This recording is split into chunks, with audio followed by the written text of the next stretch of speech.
В коме от 20 до 30 пациентов в год нуждается в проведении операции по аневризме аорты. Так называется патологическое расширение участка артерии, обусловленное слабостью ее стенок. Есть и те, кому хирургическое вмешательство по многим причинам противопоказано. Один из сегодняшних оперируемых, мужчина 68 лет, перенес 3 инфаркта и инсульт, находится на хроническом гемодиализе. В таком статусе открытая хирургия – дело рискованное, но новая методика – выход. Как раз вот эта вот аорта, вот этот вот, расширено, мешкообразно, вот это вот темно-красное образование, собственно, является вот этой вот аневризмой, которая опасна его разрывом и фатальными осложнениями для пациента. Эндопротезирование производится специальным прибором – стентграфтом. Он вводится через артерию, доходит до установленного места, где раскрывается, устанавливается и тем самым укрепляет стенку аорты.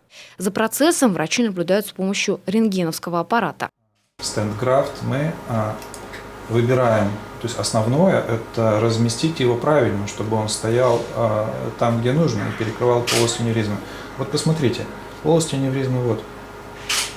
То есть этот пациент был опасен по разрыву аневризмы.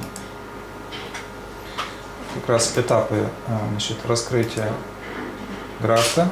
И вот посмотрите, сравните, как выглядела полость аневризмы до установки стентграфта и как стентированная аорта выглядит после. То есть вот этого аневризматического мешка нет. Никаких разрезов во время операции не делается. Именно это позволяет проводить ее под местным наркозом или эпидуральной анестезией. И срок восстановления пациента крайне быстрый. Уже через 2-3 дня его переводят в палату.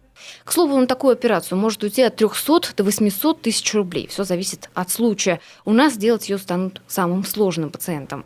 Когда методика будет полностью освоена, проводить ее сможет всего 1 хирург. В нашей же операционной было аж 4 врача. Все перенимали опыт. На самом деле операция достаточно новая для страны, для России, но тем не менее и требует достаточно хороших подготовленных кадров, чтобы это внедрить операцию. Поэтому, как правило, они проводятся в большинстве случаев в тех местах, где специалисты соответствуют этому уровню. И я очень рад, что здесь как раз очень прекрасная современная команда, которая действительно может легко освоить эту операцию. Некий мостик, как некий шаг к более сложным процедурам, таким как расслоение аорты.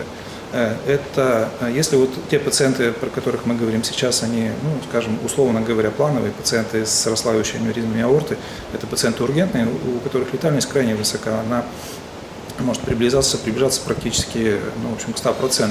Риску развития аневризмы аорты в основном подвержены мужчины после 60. Такая патология в большинстве случаев заканчивается разрывом аорты и гибелью пациента. Если раньше проводить подобные жизненно необходимые операции могли исключительно в крупных столичных центрах, сегодня такая возможность будет и в республике. Любовь Филиппова, Алексей Паршуков, телеканал Юрган, Сыктывкар.